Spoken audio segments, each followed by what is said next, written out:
Hello friends, innovative destruction में आपका स्वागत है। आज हम लोग बेल्ट्रॉन नॉर्मलाइजेशन प्रक्रिया के बारे में चर्चा करेंगे।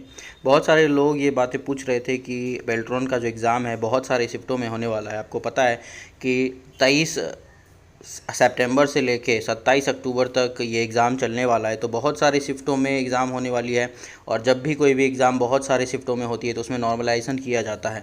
तो इसका क्या है, इसके बारे में भी हम देखेंगे और किस शिफ्ट वाले को फ़ायदा या नुकसान होने वाला है, क्योंकि बहुत सारे शिफ्टों में होगा तो आगे वाले को फ़ायदा होने वाला है या पीछे वाले जो लास्ट में जिनका एग्ज़ाम होगा उनको फ़ायदा होने वाला है, वो देखेंगे। और कट ऑफ पे क्या असर पड़ेगा, क्योंकि अब तो एग्ज़ाम का सब कुछ पता चल चुका है और कब तक एग्ज़ाम चलेगा ये भी पता है। तो कट ऑफ पे क्या असर पड़ेगा वो देखेंगे। चलिए तो वीडियो को शुरू करते हैं। जो भी चैनल पे नए आए हैं चैनल को सब्सक्राइब कर दीजिएगा, वीडियो को लाइक कर दीजिएगा। मैं इसी तरह से आप ही लोगों के सवालों को पर चर्चा करता हूं। तो आप लोगों को अगर किसी भी सवालों पर दिक्कत है, कोई आपको कन्फ्यूज़न है तो आप कमेंट सेक्शन में पूछ सकते हैं।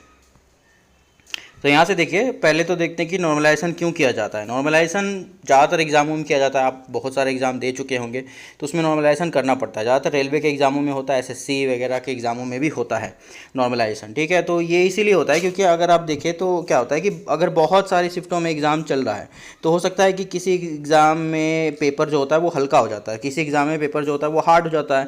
तो ईजी पेपर वाले में स्कोर ज़्यादा हो जाता है, वहाँ पर से लोगों का सेलेक्ट होने का संभावना बढ़ जाता है। पर अब यहाँ पर जो लोग हैं, क्या इस शिफ्ट में अगर पेपर हार्ड है और वहाँ पे कम स्कोर हुआ है तो क्या इसमें लोग तेज नहीं है या इनका अधिकार नहीं है कि उनका भी सिलेक्शन होना चाहिए।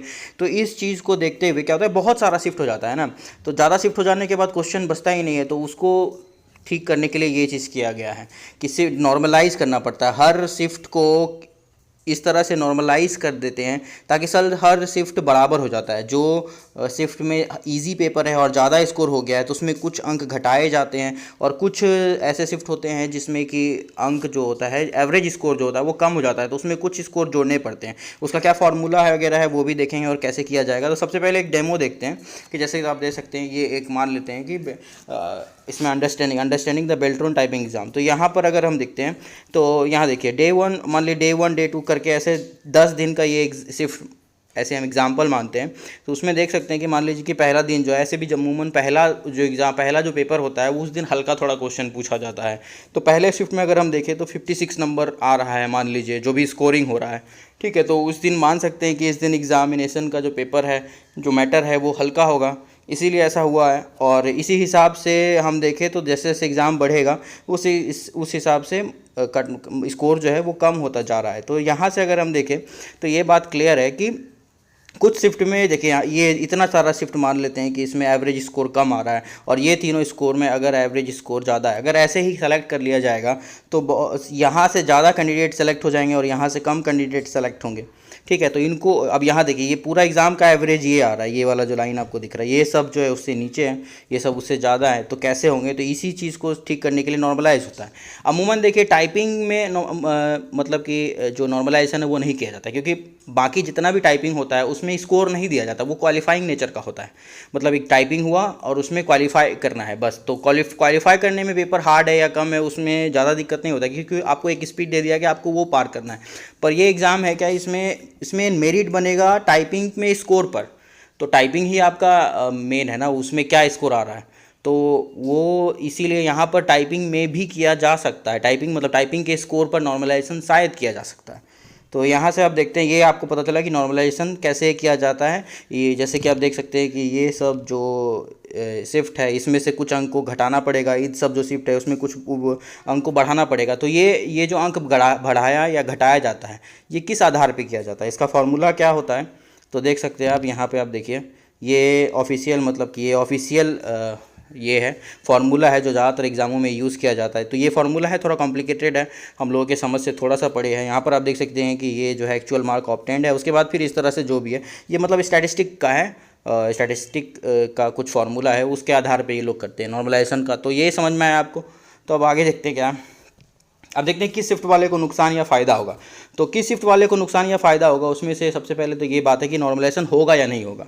क्योंकि नॉर्मलाइजेशन अगर हुआ तभी तो मतलब फ़ायदा नुकसान होगा ना। तो नॉर्मलाइजेशन में देखते हैं नॉर्मलाइजेशन होगा या नहीं।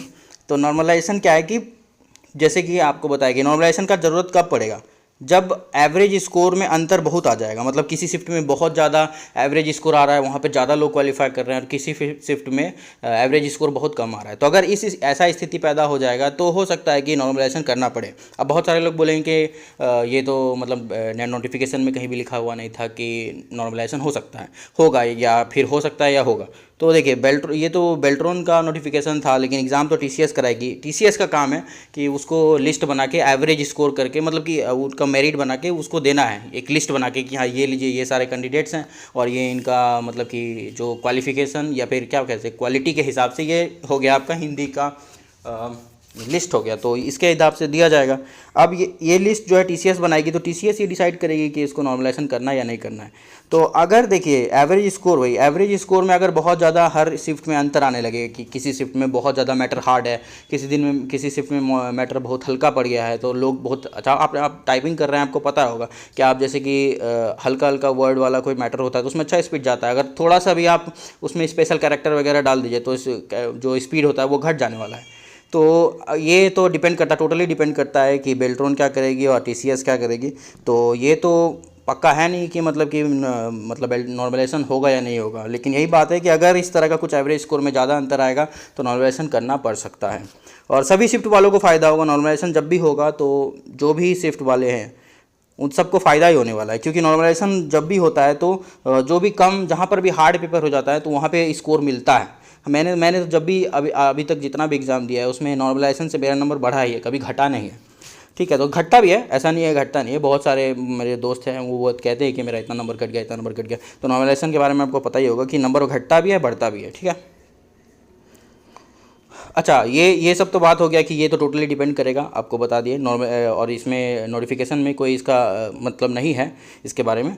पर अब नेक्स्ट वीडियो में के लिए है कि टीसीएस कैसे टाइपिंग कराती है। आपने डेमो लिंक वगैरह सब देख लिया होगा, लेकिन ये सारा डेमो लिंक वगैरह जो है बेल्ट्रॉन की तरफ से आया है, लेकिन टीसीएस क्या करती है, वो क्या सोचती है और उसका क्या मतलब कि एरर का क्या उसका कैलकुलेशन है, ये सारा डॉक्यूमेंट्स मेरे पास है, वो मैं कल वीडियो बनाऊंगा, क्योंकि आज ही एक ही वीडियो में सब कुछ डाल देने से क्या होता है कि ना बहुत लंबा हो जाता है। तो चैनल को सब्सक्राइब जरूर कर लीजिएगा, क्योंकि टीसीएस कैसे टाइपिंग कराती है, और जैसे टाइपिंग करते करते अगर आपका कंप्यूटर बंद पड़ गया तब क्या करना है, ये भी जो है वो बताया गया है टीसीएस के द्वारा वो डॉक्यूमेंट में। तो वो कल डाउनलोड होगा, अपलोड होगा, और उसको आप देखिएगा। उसमें कंप्यूटर बंद होने के बाद क्या करना है, कीबोर्ड ख़राब होने के बाद क्या करना है, वो सारा टीसीएस के द्वारा ही बताया गया है। और टाइपिंग के लिए क्या मैटर आएगा, मतलब किस तरह का मैटर आ सकता है, कितने मैटर आ सकता है, और क्या क्या पैसे जाता है, वो सारा कुछ है कम टाइम में। अच्छा, इसके बाद क्या है कि आप जैसे कि बहुत सारे लोगों का बहुत लास्ट में एग्ज़ाम होने वाला है, तो कम टाइमिंग में कैसे टाइपिंग स्पीड बढ़ाएं और कैसे टाइपिंग करें, वो भी वीडियो आएगा। और तो वैसे तो एक वीडियो है चैनल पे, अगर आप चैनल पे जाएंगे तो आपको एक मिल जाएगा कि जिसमें आप अपना हिंदी या इंग्लिश किसी का भी स्पीड जो है बहुत अच्छा कर सकते हैं, बहुत अच्छा ट्रिक है उसमें।